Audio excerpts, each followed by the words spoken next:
Yo, what's good, Marvin Garden enthusiasts? Today we got what's it called? It's Blame It on George. 6 unexpected dark episodes in kid shows. You know, a scary video Friday today. So I thought this would be a perfect video for y'all. I'm gonna do 2 more also. So yeah, watch out for those. Yeah, man, we're just gonna be grinding today. I got a vlog I'm working on too. It's vlogging my day. I gotta clean the whole house, dude. It's gonna be a busy day. But hey, that's what Fridays are all about for me. But let's check it out. Check it out.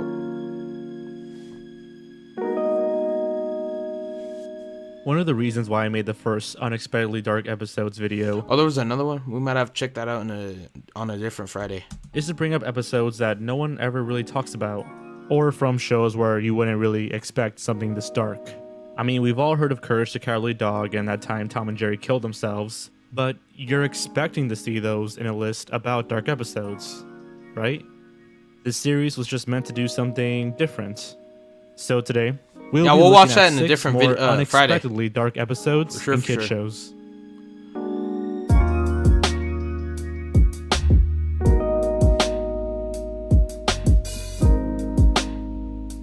Josh kicks Drake out of his life. Oh yeah. Stop being mad at me. I'm not mad at you. I'm done. What is that supposed to mean? I don't want anything to do with you anymore. So what, are you gonna move out? No.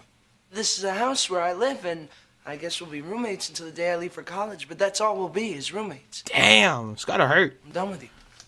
Damn, what was his name, bro? Drake, bro. You used to treat Josh like shit, bro. I ain't gonna lie, bro. No wonder you don't fuck with you, bro. Bro, I feel like how Drake did, because I used to treat people like shit. A lot of people in my life. And after a while, they were done with me. They were done with my shit. They're like, hey, bro, I don't fuck with you no more. I mean, that is what it is. Like, you know, what can I do about it?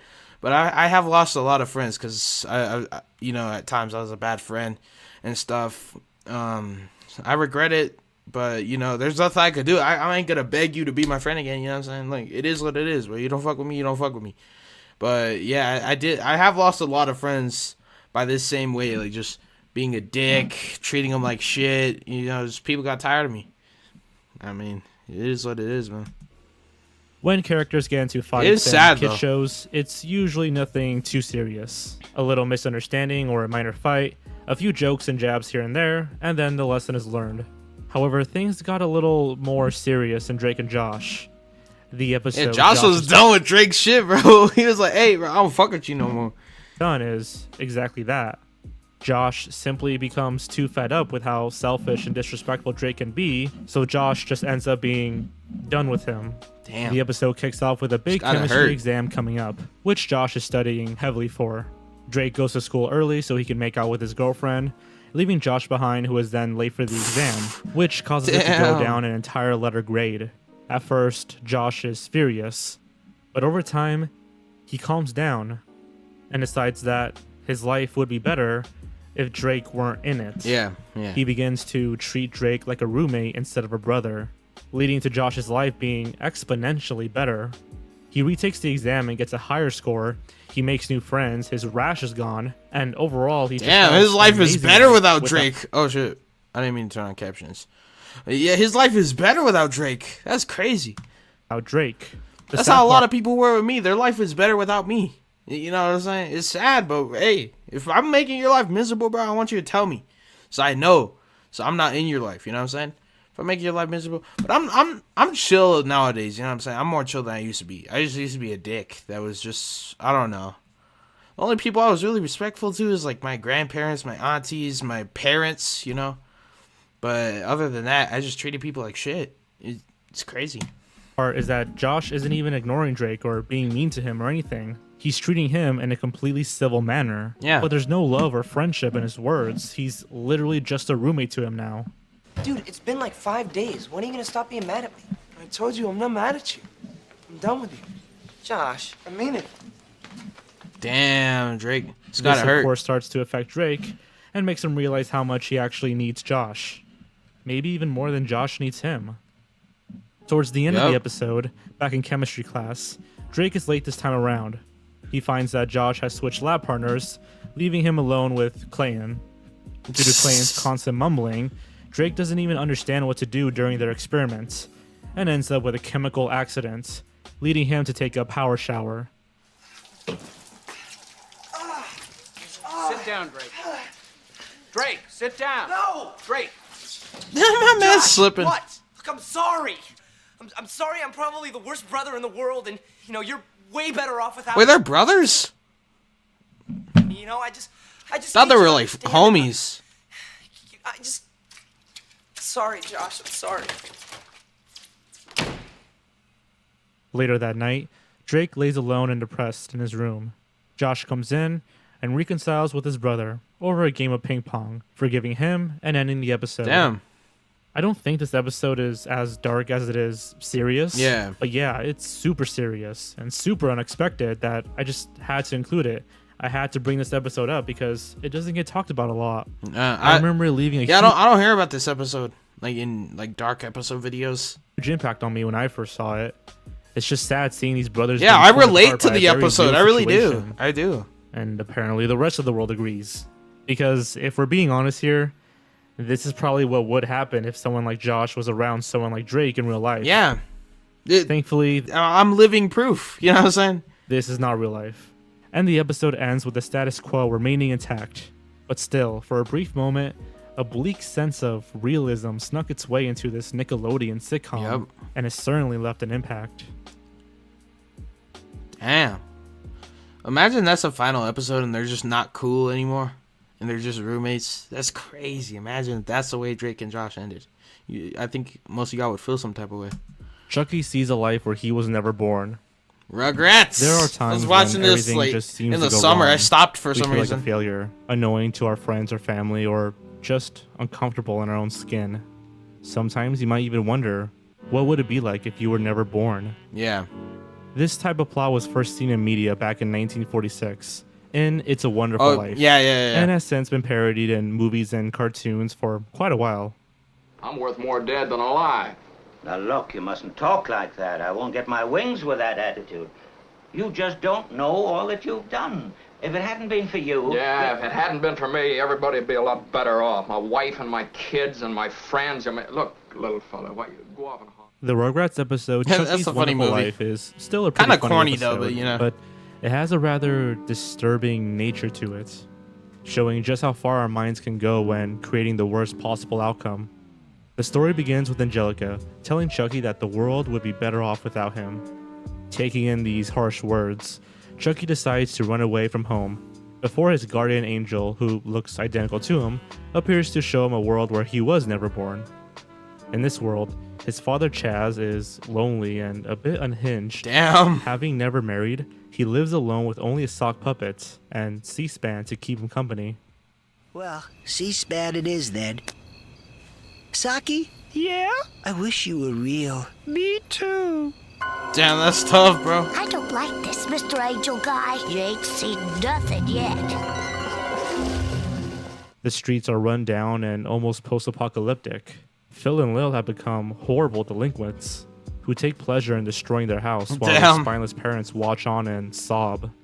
Parents Without are getting Chucky, bitched by the Phil and twins will Lil. never know the difference between right and wrong. And then there's Tommy, who is now seen living in poverty as he That's rummages tough. around the trash for food. And without Chucky around, Angelica came by and took everything from Tommy, including his house and his Damn. parents. Nobody stopped her because she just kept yelling until she got her way. And now morbidly Bro, I obese, hate Angelica, bro. forces She's such Stu a and Dean to bitch, bake her man. I know cookies, she's just a kid, but bro, like something about Angelica, dude. which she never shares. Tommy never stood up for himself because he needed a friend like Chucky to lean back on in order to become brave. Chucky realizes that his life does have meaning. He sees that he has value. He has friends and family that love him very much. Given that Chucky is only 2 years old, it's pretty obvious that the world wouldn't change that much had he not been born. Especially not the way it was in his vision. But this episode just goes on to show just how overactive our imaginations can be, Yep. convincing us that the world would be better off without us. But deep down, you and I know that's not true. We all have worth and value, everybody watching this. Facts. It's also rather upsetting that a toddler could imagine such things as poverty and literally slavery. That's tough. SpongeBob and Mr. Krabs kill a health inspector and try to hide his body. Bro, Mr. Krabs is a whole ass murderer, bro. I'll react to that video, dude. It's like all the people Mr. Krabs has killed and shit. While this episode is still pretty funny, things become pretty dark and disturbing once you remove the comedic bits. Out of all the episodes on this list, this is the one that gets brought up a lot. And, well, yeah, I'm going to talk about it too, because it is just a little messed up. In the episode Nasty Patty from SpongeBob SquarePants, the Krusty Krabs is given a surprise visit by the health inspector.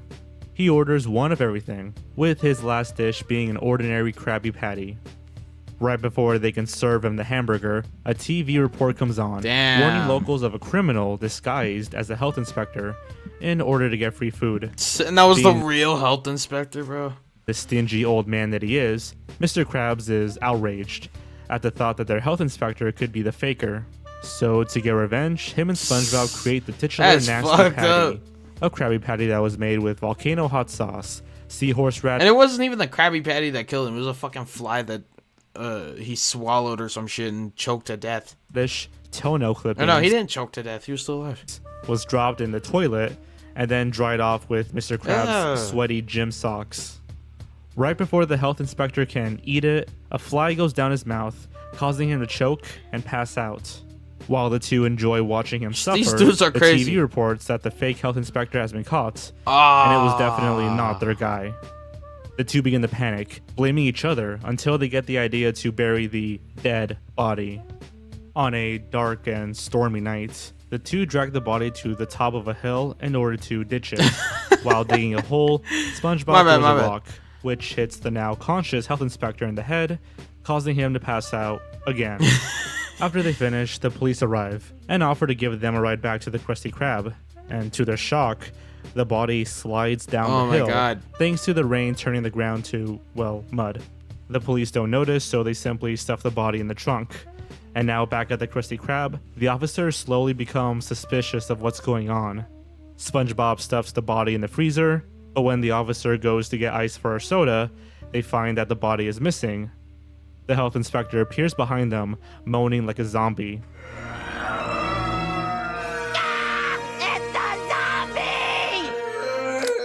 You guys. The officers then proceed to beat the shit out of him. the shit out of. Bro, I felt bad for the health inspector, dude. This dude is just going to do a manual fucking inspection on the fucking Krusty Krab. This dude chokes on a fly, gets buried alive, gets knocked out several times, gets beaten the shit out of by the cops. Jesus! Bro, I would quit the next day, fam, if I were the health inspector. Until it's revealed that he's alive, and that the Krusty Krab passed their health inspection. They all celebrate with Krabby Patties, as the kitchen door slams on the health inspector's and he gets head. slammed up by the kitchen Comedy door, aside, bro. This episode is kind of messed up. For The health real. inspector is just literally doing his job until he chokes on a fly and passes out, and there's nobody to help him recover. And while SpongeBob and Mr. Krabs try to bury him alive, he keeps getting hit in the head, which must have caused some form of brain damage. And then when he finally wakes up, the police beat him senseless until it's revealed that he's still alive. And then, another courtesy blow to the head with the kitchen door. Bro. The health inspector was never made aware that SpongeBob and Mr. Krabs attempted to poison him. Also, it's kind of disturbing how the two of them take delight in the inspector's suffering while he's choking.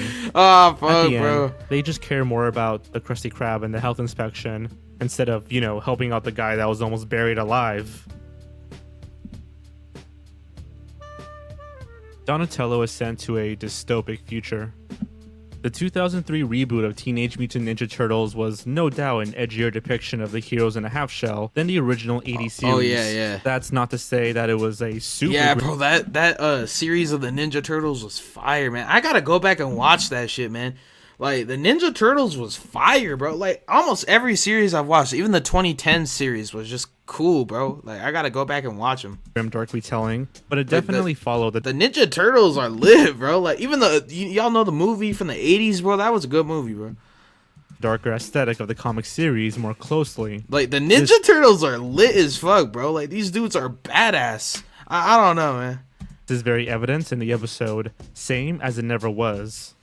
The episode starts out with a bang. Yeah, the Ninja Turtles are badass, bro. I need to go back and watch all this, bro. The turtles are ambushed by Ultimate Draco.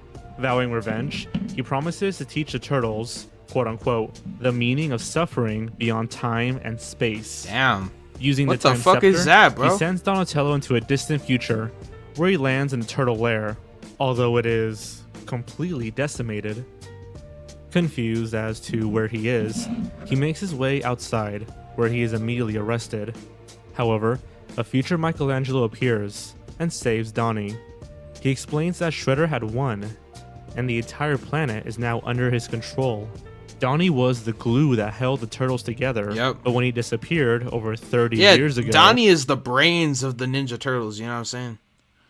the turtles fell apart. Mikey then leads Donnie to Splinter's grave. Oh, no! Bro, that just made me sad, man. Bro, Splinter? Damn. That sucks, bro. So they went into the future, like, if Donnie wasn't with the Ninja Turtles and Splinter died. That goes to show how important Donatello was to the Ninja Turtles. Like, he's the brains of the four, even out of Master Splinter. It's crazy. No! Master Splinter is... No! A couple years after you disappeared, Master Splinter gave his life protecting the three of us. Ah, I can't believe fuck. this place. It's all so horrible. They head to a resistance base where they meet a future April O'Neil and learn that Casey Jones had died. The turtles Damn. reluctantly reconvene now that Donnie is back. Leonardo is heavily scarred, Raphael is missing an eye, and Mikey is missing an arm. They all look like they've just been through hell. For real, though. They team up with Hun and Baxter Stockman in order to take down Shredder. During the fight, Shredder crushes Hun and Baxter to death. Michelangelo is surrounded and killed by mechs. No! Shredder's daughter Karai kills Leonardo and No, Raphael with her bro! sword. With Donnie now on the brink of death, Shredder pins him against the tunneler, preparing for the final blow. Luckily, Donnie prepared for this, and as chains spring out from the tunneler yeah, Donnie's and wrap smart, themselves dude. around Shredder, the drill activates and pulls Shredder in, ripping him to, well, shreds. No pun intended. My brothers. My poor brothers. Ah, man. This world. That's a dark episode, this bro. future. It's a nightmare. As he reflects on this horrific nightmare, Donnie is pulled back to his own timeline, Oh, that's good. leaving That's good. April as the sole survivor of all her friends. Alone. What a way to end the episode, bro. And that's it. We don't get to see Donnie return home. We end the episode as if this was truly the end. The idea of a dystopic, bad future has been done before this, of course, but to show this level of detail and brutality and not pass it off as a dream or something is really surprising. This episode was actually heavily requested by a ton of you in the comments of the last video. Yeah. So, yeah, this is definitely one of the Good darkest recommendation, moments guys. Good in an already recommendation. dark reboot. If y'all got any other dark episodes y'all think that he missed, let me know in the comments. Good recommendation, bro. That was a crazy one. I ain't never seen no Ninja Turtles episode like that before. It's crazy. Imagine a future where the only way to repopulate the human race has been exterminated and made illegal. A future where half of the human race have been wiped out. Damn, bro. That's the future that was created in the Codename Kids Next Door episode Operation Future, otherwise known as Females Utopian Trap Unleashes Reprehensible Evil. Damn, how'd they come up with that shit? Is sent to St. Rita's Preparatory School, only to discover that it's an all-girls boarding school. The headmaster, Miss Margaret, reveals an evil plan to turn all boys into girls. And Bro! attempts Did Codename Kids Next Door predict the future? Bro, this is what's happening now. Men are turning into women. Bro, did they really predict the future, dude? Like, y'all are trying to turn men into women. It's so weird, bro. Like, so many men, like, look, all these rappers are becoming, like, feminine. It's so weird, bro. Like, I don't know, bro. I hate that word toxic masculinity, dude. Like, that's not that shouldn't be a word, bro. Like, what? Y'all don't want men to be men? Like, y'all are stupid, bro. I ain't gonna lie. This new society is dumb. To convert. Like, look how many men act like women nowadays. It's so weird. Like, just in their personality, like acting like female. Like, I don't get it, bro. Like, let women act like women. Let men act like men, bro. Sounds like the cops are outside. But yeah. 4. He escapes and plans to call for help. Shit, I would too, bro. He can handle a bunch of girly girls on his own. Bro, you should have just called for help. In a robot suit, gaining assistance from her future self to ensure a future utopia without men. Realizing that's what y'all are trying to do now. That's crazy. There's so many feminists that like hate men, bro. Y'all want men gone. Like, how do you expect the population to keep going? Y'all want just humans to go extinct? Is that what y'all want? Like, that's weird. Like, why do y'all hate men so much, bro? like, damn, not all men are bad, bro. I promise you. The other K&D members, only to find out that they've already been turned into girls. Damn. I know, silly. You're missing the tea party. Hurry over. We're doing makeovers next. Oh, hell no. Nah. 4, and we cut to 75 years into the future. They predicted the future. In this dystopian apocalypse, it's revealed that boys have become enslaved by girls. Oh, however, hell nah. That's what y'all want, huh? That's what y'all want, bro. That's what y'all are trying to do. Calling themselves the Boys Next Door, fight for their freedom. Number 3's granddaughter Sally approaches the boys to offer help, as she was inspired by stories of the past where boys and girls fought together. With her help, the boys are able to defeat Madame Margaret. Number 4 goes back to the past, and with the K&D, they alter and save the future. Hey, that's what's up. Future number 4, Sally, and all of them from history. Despite being a genius, Madame Margaret is apparently unable to see how eliminating boys would cause a genocide of the human race. Or at least she doesn't care. It's also implied that they take men prisoner for amusement, which I guess explains why there are kids in the future still. This episode also has its fair share of problems. I don't want to be that guy, but I'm pretty sure showcasing girls as giggling crybabies who only like pink and boys as gross, dirty, sports-loving good guys would not be okay nowadays. Bro, y'all feminists wouldn't have been able to handle this episode, I'm telling you. Pink is so pretty.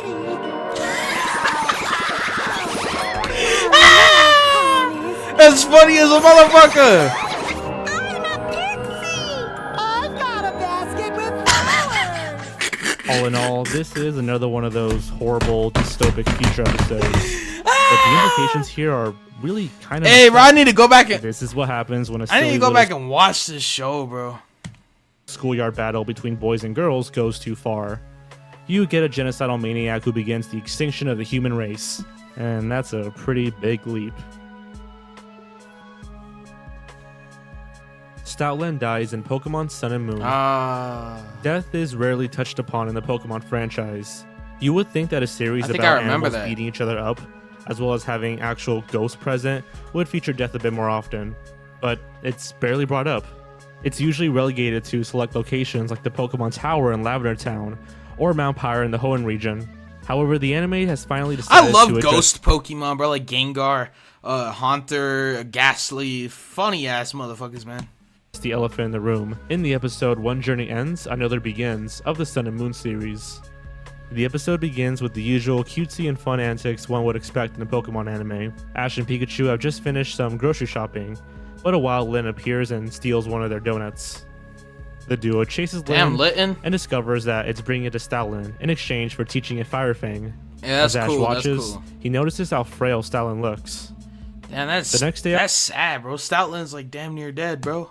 After school, the two go back to visit Lyn and Stoutland, only to find the latter collapsed on the ground, suffering from severe breathing problems. Despite its size, Ash carries Stoutland on his back to the Pokemon Center. Meowth from Team Rocket looks on, sadly, knowing what is happening. At the Pokemon Center, Bro, Nurse Team Joy Rocket, informs don't them try of to do some crazy shit at this point, bro. Like, bro, the dog's almost dead, bro. Stoutland's condition. Or Stoutland, I mean, not the dog. Later that night, Lynn and Stoutland are both missing from the center. Assuming they must have returned to the bridge, Ash sets off to find them. However, much to his surprise, he's encountered by Meowth, who states that he wants to protect Lynn and make sure it's not captured by Team Rocket. At the bridge, Hey, that's Stoutland what's continues up. trying to teach Lynn Fire That's a Fang. rare Meowth moment right there. Oh, what am I doing? What am I doing? Which it fails at. Stoutland falls asleep, with Lynn curling up right beside it.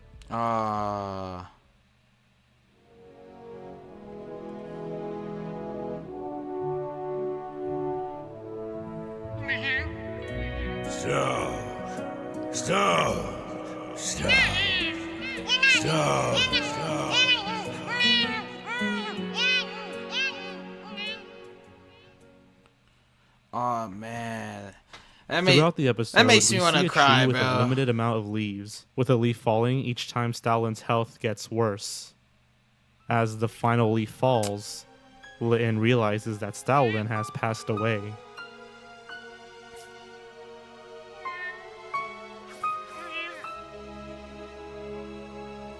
He's gone, bro.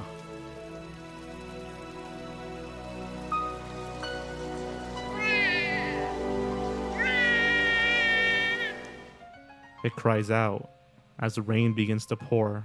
Ash tries to give it some food to cheer it up, but it doesn't want to eat. Finally, after the rain passes, Lynn sees a cloud resembling Stoutland, leading it to accept its fate and move on. Yeah, man. The two of them battle and become teammates, and they share some food in memory of Stoutland. Hey. This is a much more somber take on death than Pokemon has had. In this episode, we see a wide array of emotions Yeah, that man, that's one would sad, go through bro. when losing a friend or a pet. I mean, it's no coincidence that Stoutland was chosen for this episode, given how closely it resembles a dog. Mm-hmm, yeah. Pokemon dying aren't discussed often in the main continuity. Oh yeah, but that this one shows Marowak died or something. a more That was in- hopeful side to the situation. Ah, fuck. That was like in the Indigo League series. I remember that. A side that shows that losing a friend is just simply a part of life. It's not so much a goodbye as it is a so long for now. Yeah. Denial and acceptance go hand in hand, and Pokemon, of all things, showcases that very well. Hey, bro. All were great episodes, to be honest. Every single one of them. Even the Codename Kids Next Door one, Teenage Mutant Ninja Turtles, SpongeBob, Rugrats, Drake and Josh. All great shows, too, man. Touching on serious topics. But, hey, what did y'all think about this video? Do you want me to do more? Let me know. I'm out, though. Peace.